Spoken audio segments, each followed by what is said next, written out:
Everyone, to how to get from good to great in mobile robotics and mobile applications, presented by Advanced Motion Controls.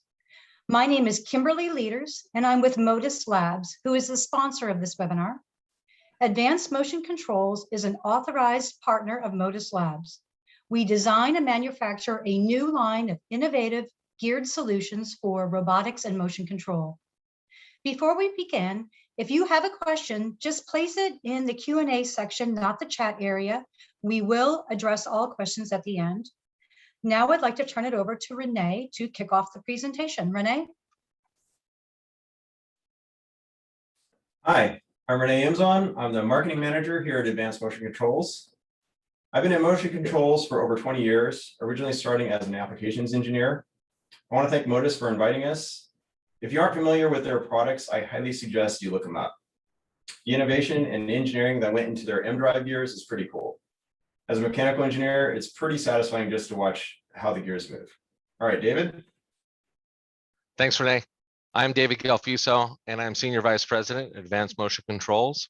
I started out as a regional manager in 1998, and now, almost 23 years later, I oversee the day-to-day operations of the entire organization. As a mechanical engineer, I've been in the motion control industry for almost 30 years, and I'm very excited about our partnership with Modus Labs and their truly amazing geared solutions. So, all right, let's get started.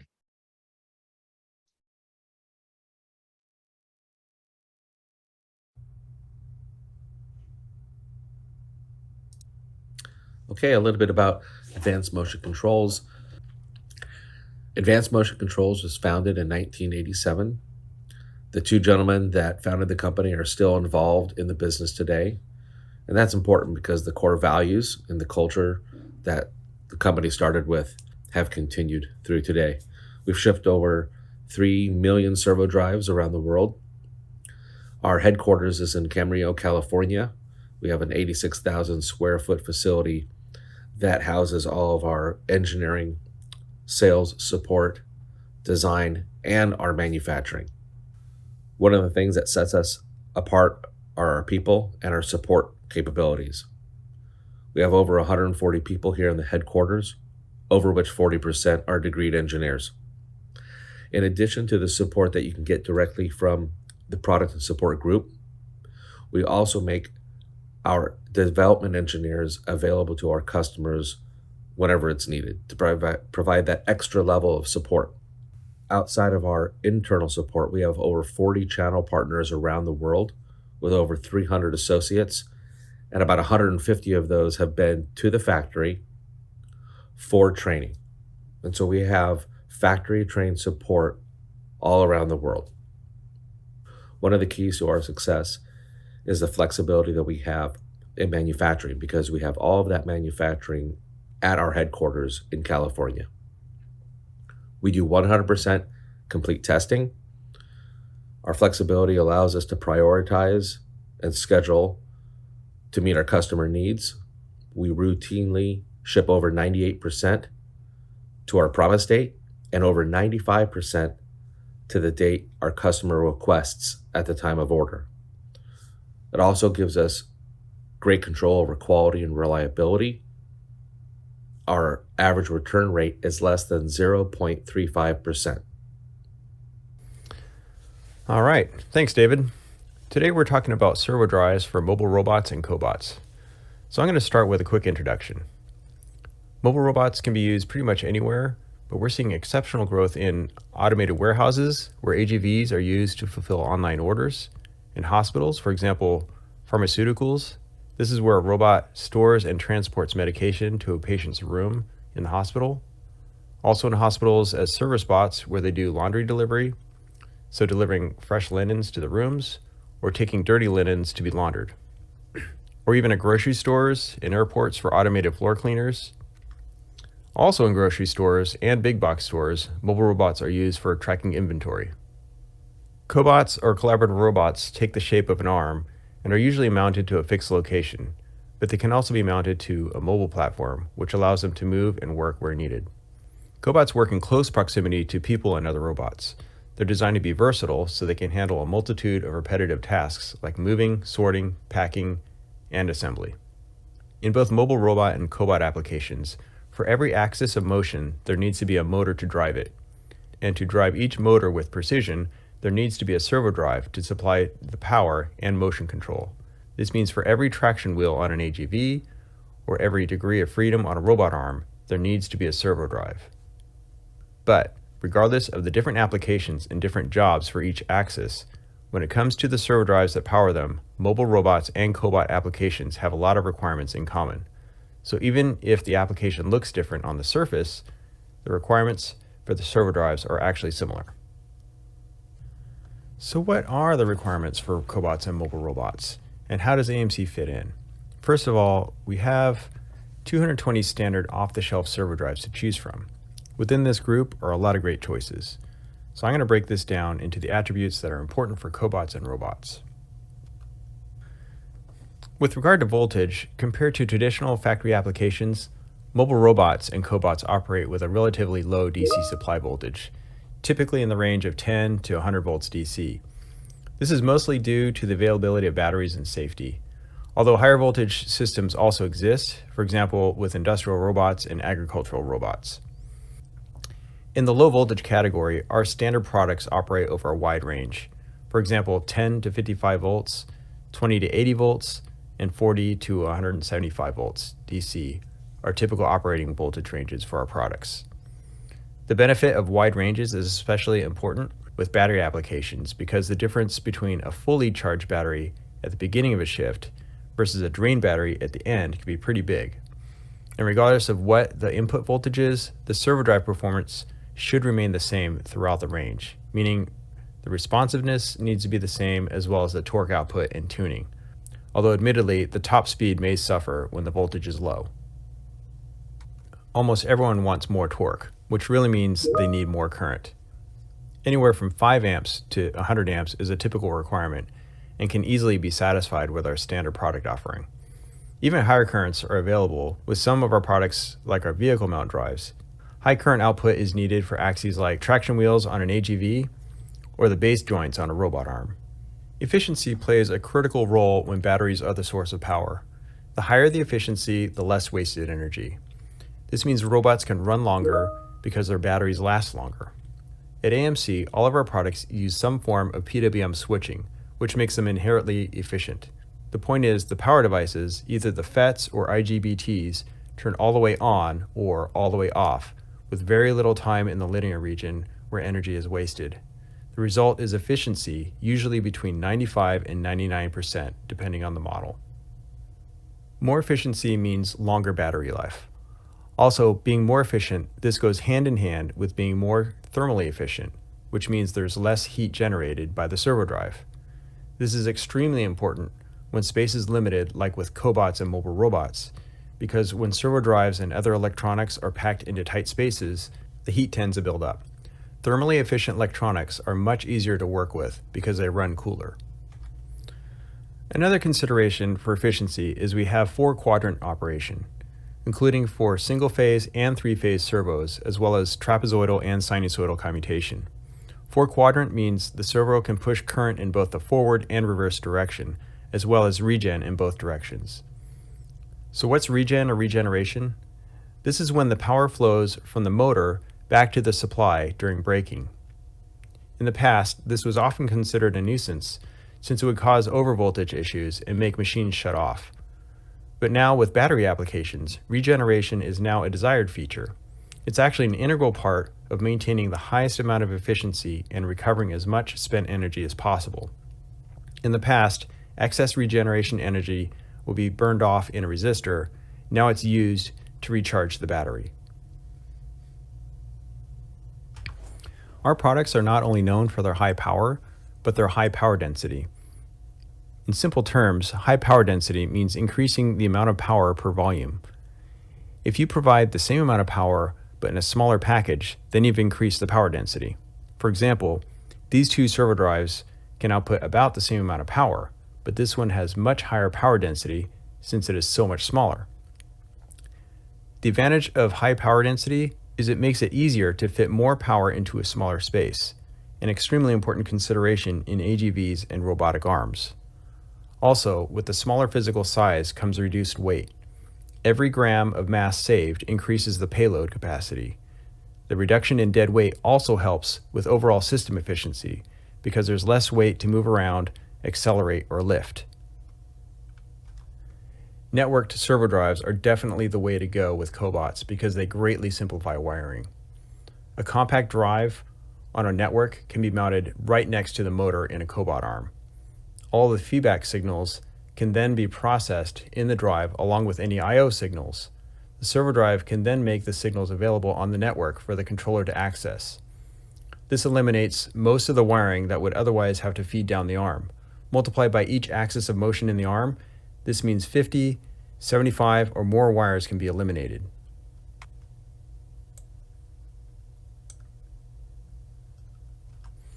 Safety is a top concern because AGVs and cobots work near and around people. Safe torque off, or STO, cuts all power to the motor. This safety feature is necessary when someone is servicing a robot because there needs to be absolute certainty that a motor can't suddenly turn on and accelerate, causing injuries. People might equate this to an inhibit function, but this would only be half right. The difference between an inhibit and safe torque off is the inhibit is done solely through the servo drive's logic. This means a logic glitch or poor grounding could allow the motor to start up again. With safe torque off, the drive's logic is taken out of the equation. With STO, there's a physical disconnect on a hardware level between the drive's power devices and the motor phase terminals, making it virtually impossible for the motor to accidentally start up. To start the motor again, STO must be disabled manually before the drive can be re-enabled. Form factors. PCB mount is our most integrated form factor. With this style, you design your PCB to accept the servo drive directly on the board. To get the full advantage of this form factor, you would design the PCB board in such a way as to be laid out in the shape that you need, and if necessary, include multiple axes on one board. Further advantages can be achieved by designing easy connection to the motor and feedback cables, as well as tying together the network comms, especially if there are multiple axes. Traces and connectivity for I/O should also be included. Think of the PCB mount form factor as an easy way to do your own custom, but you don't need to design the servo drives. You just need to integrate them.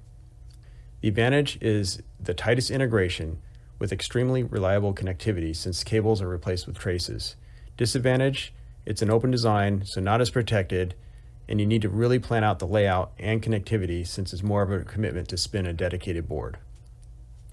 Machine embedded is similar to the PCB mount style, but with an interface board attached. This allows for more traditional connections like cables with connectors. Advantage, it's more standalone. Disadvantage, it's still an open design. Panel mount, this is the traditional servo drive in a rectangular case. They're larger than the embedded style of drives, but they have bigger connectors and sturdier mounting options.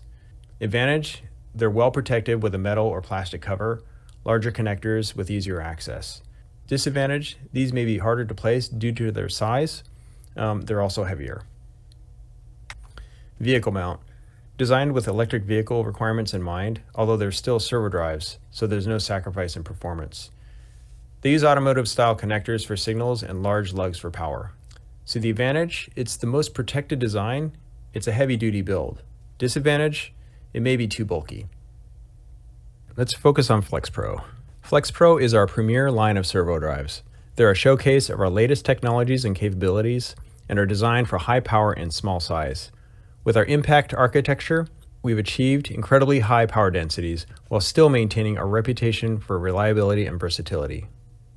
FlexPro drives are designed to operate within a network, but like previous digital drives, they can also operate standalone with control via stored indexes and sequences using I/O. They're capable of running brushed, brushless, stepper, rotary, and linear motors. They range in power from as low as 5 amps continuous up to 50 amps continuous and 100 amps peak. For voltage, they work with as low as 10 volts DC up to 90 volts DC, with options up to 200 volts DC in the near future. We offer two sizes, the micro and the mini. The micro size has a footprint of 38 millimeters by 25 millimeters, which means 4 of these can fit onto a business card. The mini size has a footprint of 43 millimeters by 38 millimeters, which means 2 of these can fit on a business card with room to spare. Form factors. FlexPro drives come in 3 form factors: PCB mount for fully embedded and integrated installations. These are great for multi-axis applications where you can mix and match as many FlexPro drives as you need onto a single PCB. Machine embedded, these drives are the halfway point between PCB mount and panel mount.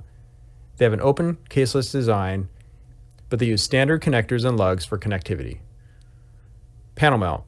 This is the traditional rectangular case that most people associate with servo drives. And one more form factor worth mentioning is the development board. Since the FlexPro models are so small, we also have available an embedded style FlexPro mounted to a larger PCB with full-size connectors for main power, network, motor power, and feedback. The FlexPro family has options for EtherCAT, CAN-open, and Ethernet IP, giving full control and access to drive stats and I/O over the network. For safety, all FlexPro drives include STO functionality. Feedback. FlexPro drives have numerous feedback options, including absolute encoder, BIS-C, NDAT, incremental encoder, Hall sensors, and more to come. Extended environment. FlexPro has a complete subset of models designed to operate in extended environments. They've been ruggedized to work in different applications like high temperatures or high vibration, both of which are common with cobots and mobile robots. They have an extended temperature range of -40 to 95 degrees Celsius.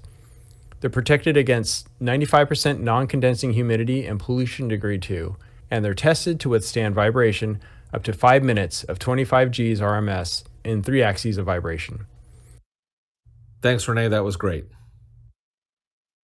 In addition to all these standard products, and you can go to our website and you can see them all online, that only represents about 1/3 of our revenue. Another third of our revenue are modified versions of those standards. So we can tweak small things like resistors, capacitors, maybe even special firmware, things like that. But then the final third part of our revenue is custom solutions, where we are taking our core building block, right, a standard product, the standard circuits that go into that product, and customizing it for shape or power, a voltage current, inputs and outputs, special connectors, things like that, to give the OEM customer exactly what they want. One of the keys in getting good to great in mobile robotics is being able to have a solution that's optimized for the application. Every application is different, every customer's needs are different, and the ability to customize on the product level, and sometimes even on the commercial level, is very important. And the way that advanced motion controls is structured lends itself very well to being able to be customized and optimized. And we like to think of ourselves as an extension of our customer's engineering team. So we have a very close collaboration between our applications department, our engineering group, as well as the customers. We build all of our prototypes on the same equipment and the same process that we do for our standard products. So we have that proven recipe already built in. And our experience of over 30 years, coupled with our in-house facilities and capabilities, produce reliable custom solutions and much faster than the other suppliers in the market. Many of our competitors don't even offer custom solutions. So an example of one of our custom applications is a floor cleaning robot. And the customer had started using one of our standard embedded style drives plugged into their own mounting card and an IP65 enclosure. And they recognized that their forte was building robots and the controls of robots, not necessarily the drive itself.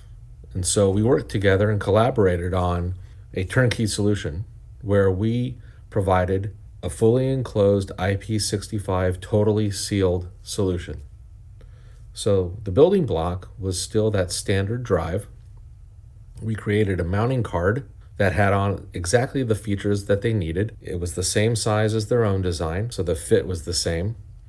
We mimicked the function, so there were special relays, temperature control, safety mechanisms that they had designed on their mounting card, and we put that onto our design. Added a couple waterproof connectors and put that into a plastic housing and completely filled the cavity with potting compound to make a 100% sealed solution. This gave them the ease of buying one part, taking it right from their stock, mounting it right to the robot in the same fashion that they had mounted their own design with the same cables, because we had used the connectors they used, lowered their costs, increased their quality, and we made it simpler for their supply chain because now they were buying just one part as opposed to all the different parts to put together that assembly. Another one of our custom examples is a customer making an articulated robot that goes on top of a mobile robot. For the articulated part of the robot, it was very important to keep the size as compact as possible. And to do that, they wanted to have the drive fit right in each joint of the robot. So it had to be small, it had to be circular, and it had to be donut style with a hole in the middle for wires to go up through the drive to get to the next joint and the joint after that. This was an EtherCAT solution, so the communication between the host and our drive is EtherCAT. We worked together with the customer to determine the exact size, the exact mounting holes, and what was very important was efficiency, because there's not a lot of extra space to be able to mount the power devices, which are the heat generating part of the design, to the metal housing. So we had to be very efficient to allow for natural cooling. And the other issue that was very important to them was the connectivity. They had very specific requirements when it came to connectorization, because the connectors had to be small, right, to keep the whole design small, but they also had to be very rugged and reliable, because this moving 6-axis or 6 degree of freedom robot is moving a lot. And so there's going to be stress on the wires as it's moving.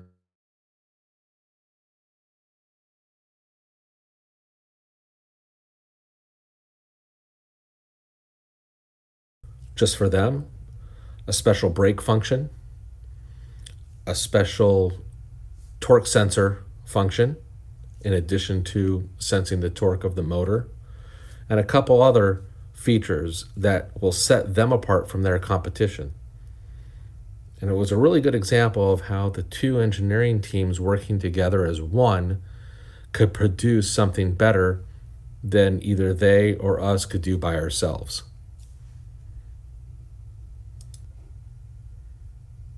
Another application was for a different floor scrubbing and floor cleaning robot. And the special need in this application was dual axis. So they wanted to have 2 axes on one drive and all of the filtering necessary for them to meet their emissions requirements. A lot of times customers will handle emissions external to the servo drive itself, but in this case they wanted a turnkey solution where they did not have to add any additional equipment or accessories to the drive in order to get it to pass the testing that they required. So we took 2 standard embedded style drives that were slightly modified for voltage and current and installed those on a custom printed circuit board, acting as their mounting card, with high power, high current lugs for the input power and the output power to the motor, as well as the signal connectors of their choosing. So they had exactly what they wanted, and that helped them with their cabling. And on the opposite side of the mounting card, all of the inductors and filters necessary to keep the EMC and the emissions both conducted and emitted to a level that they required. Again, this helped them ease their supply chain by being able to buy one part as opposed to maybe 2, 3, or 4 different pieces to put together themselves. They could buy one part and stock it, kept their costs down, made it much simpler to stock the product as well as manufacture the product. One of our customers was making a mobile robot that is being used in a factory where Ethernet IP is the network of choice, the communication protocol of choice. And so we had EtherCAT products, which were very similar but different. And the EtherCAT product that we had was an embedded style amplifier. So they liked the amplifier, they liked what it could do in terms of capability and performance, but they needed a different network, and they needed it to be in a housing with connectors so they could mount it in a panel. So this is an example where we started with a building block, and it was actually our FlexPro building block, and we were able to replace the EtherCAT portion of the drive with an Ethernet IP interface. So the power and the controls stayed the same, only the network and communication option was added. And then we took this drive and put it into a custom mounting card. And the custom mounting card had a power supply that took the bus voltage from the battery of the mobile robot and turned it into the voltage necessary to run the logic of the amplifier. We added the connectors that they wanted for the power, the motor. They wanted D-sub connectors for the inputs and outputs. They told us which USB connector they would like to have, the types of switches to be able to set the addresses for each axis. And we even included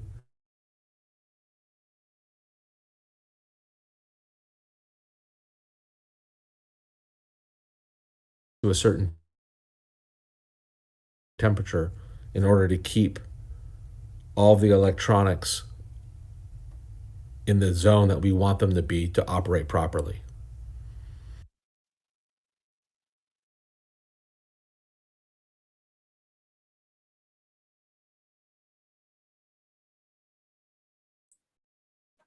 Okay, we're ready to answer some questions. Remember, you can submit questions by clicking on the Q&A button at the bottom. So, all right, so our first question to our esteemed panel: how did you prevent signal interference on the boards signaling circuit from the passing wires? So I believe I saw that question pop up when we were doing the donut-shaped board. So maybe is when the wires pass through there. So I'll leave it to you, either David or Keith, to answer that. I can I can take that. It's a good question. Electrical interference, both conducted and emitted, is always a concern. And there's three main ways that we take care of that. The first is the circuit design on our board to limit the amount of noise that we put out from the switching power devices. We have techniques that's part of our IP that reduces the amount of noise emitted. We also have circuits that we put on our boards to decrease the susceptibility of interference from outside sources affecting the drive. So those are circuit designs that we use to mitigate those problems. That's number one. Number two can be active components or passive components that we add to reduce filtering. Those can sometimes be internal to the drive. An example of that was on the dual board integrated on the back side of that board. You saw a lot of what look like large cubes, and those are inductors that help knock down noise. Sometimes they can be on the board. Sometimes they can be on the wires actually attached external to the board. And then thirdly, proper shielding, which is a requirement that we put onto the customer. The customer has to make sure that their wiring is shielded properly and grounded properly. And so those three things together help mitigate signal interference, both from the high power and low power side of things. All right. Next question. Do you do vibration testing? I'll take that one also. Another good question. These are all good questions as I see them pop up.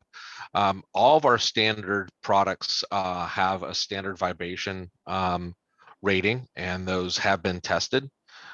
Our extreme environment products actually are tested to an even higher level of shock and vibration. And many times when we're doing custom solutions, the customers will have very specific vibration or shock requirements. And we have several labs locally here in Southern California that we use to do specific testing. So that's a long answer to yes, we do vibration testing.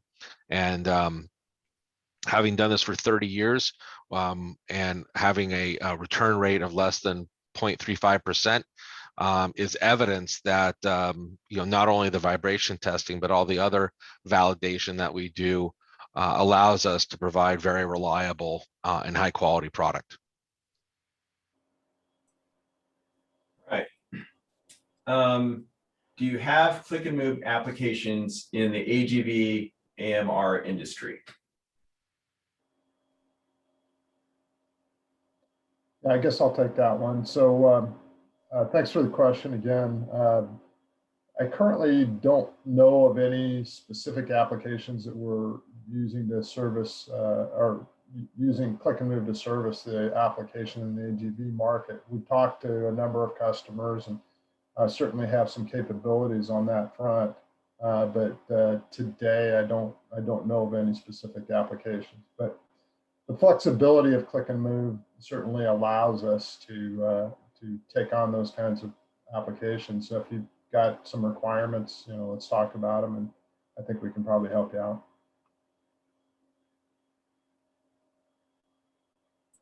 All right, and that was Keith Bosecker, our sales regional sales manager. All right. So with the smaller FlexPro drives, is there any performance loss in the servo loops or responsiveness when compared with larger traditional servo drives?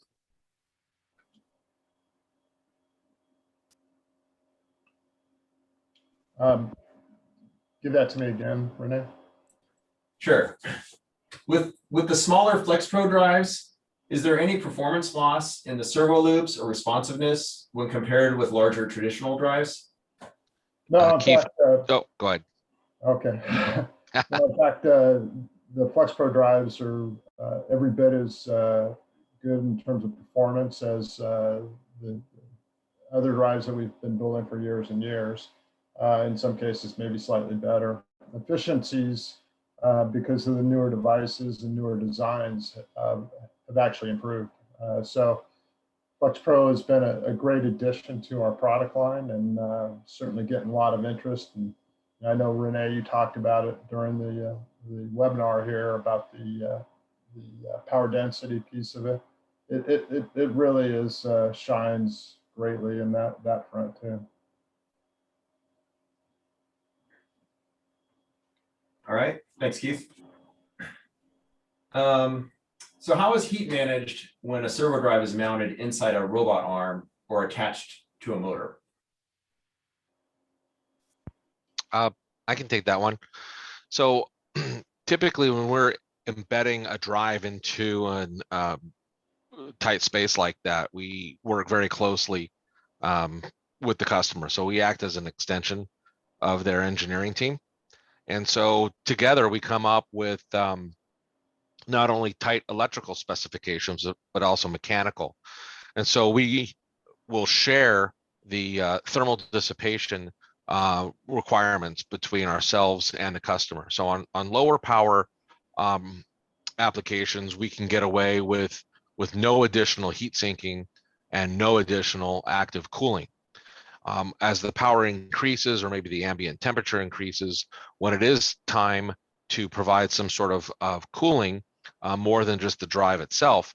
What we can do is create an interface. So we can actually use part of the metal that's inside the robot or the robot arm or the end bell of the motor to attach the drive power devices to. And that tightly integrated solution allows us then to pass the power that is dissipated by the switching power devices to the robot itself. And we have a lot of experience and the tools necessary to do thermal modeling. So again, we've done that a lot, and we have a lot of success in coming up with robust and integrated thermal designs. All right. How long does it take to get a modified or custom solution? I'll take that one. So modified solutions, which are based on standard drives and modifications to that, if it's something easy, it could be in a matter of days, right? If we're changing resistors and capacitors, out to a couple weeks. If we're doing a full custom design, once we have the requirements document set in stone, and we start the design, put the boards out for purchase, and then build it and test, we're looking at anywhere from 6 to 12 weeks to have a prototype shipped out, and that prototype is going to be pretty representative of the final product. It's rare that we have to go through another spin unless the requirements have changed. So we can usually get a prototype out between 6 and 12 weeks, depending on the complexity. All right. Can you work with most motor suppliers? I think I'll take my hand at trying to answer this one.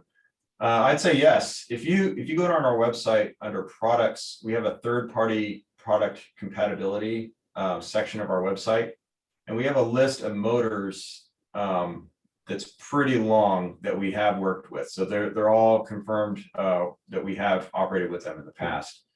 And we always like to say we can work with any motor, any application, any feedback, any controller, any industry. So being focused, our products being focused as we make servo drives. We don't make motors. We don't make controllers. Well, other than click and move, but we don't make feedback.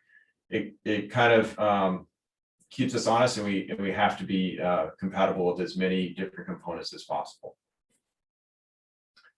All right.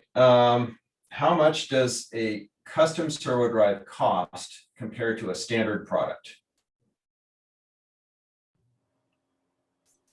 I guess I'll take that. So really, it comes down to the devil's in the details in these situations. We've actually designed custom solutions that would come out less expensive than the standard purposely to meet the commercial needs. But in a lot of cases, there's actually pieces of the customer system that are added to it, essentially adding cost, but the overall buy cost ends up being cheaper for the customer. So we might take on some more of their electronics design, add it to the PC board, and build it all at once. And so then, the end solution ends up being cheaper than if they were to go out and buy some of the separate components and do that themselves. Additionally, they don't have to manage the product because we give them a fully tested, fully warranted module at that point. And we deal with all the other pieces of that, which would be, end-of-life components or, some of the potential redesign issues that could come along. So we give them a good high-level solution. And in a lot of cases, it comes out when you do kind of a cost comparison, it comes out to be either equal or less than what they're paying for the individual components. Thanks, Keith. And just a reminder, just press on the Q&A button if you have a question, just submit it, and we'll go ahead and read it out. All right, so the next one, how would I go about designing my own PCBA for a plug-in drive? I can take that. We obviously showed a bunch of examples where we're doing custom interface cards, but a lot of times our customers want to interface it directly for our plugin style. And with all of our families of embedded style drives, we provide reference designs in our documentation that allow you to take the core componentry and circuitry that we've used on our standard mounting cards and embed that into your own design. So we make it very easy for the OEM and the customer to do their own interface card. All right, thanks, David. Have you been part of any applications which wanted to connect the servo drives via a 5G network?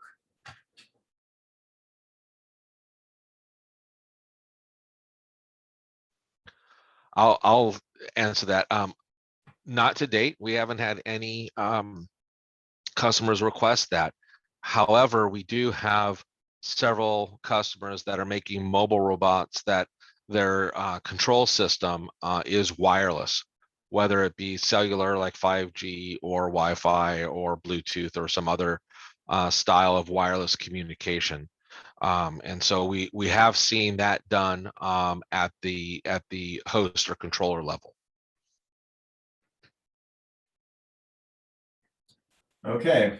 Do the FlexPro drives have an option for a cover? I guess I'll take that. So the FlexPro designs are starting out as modules.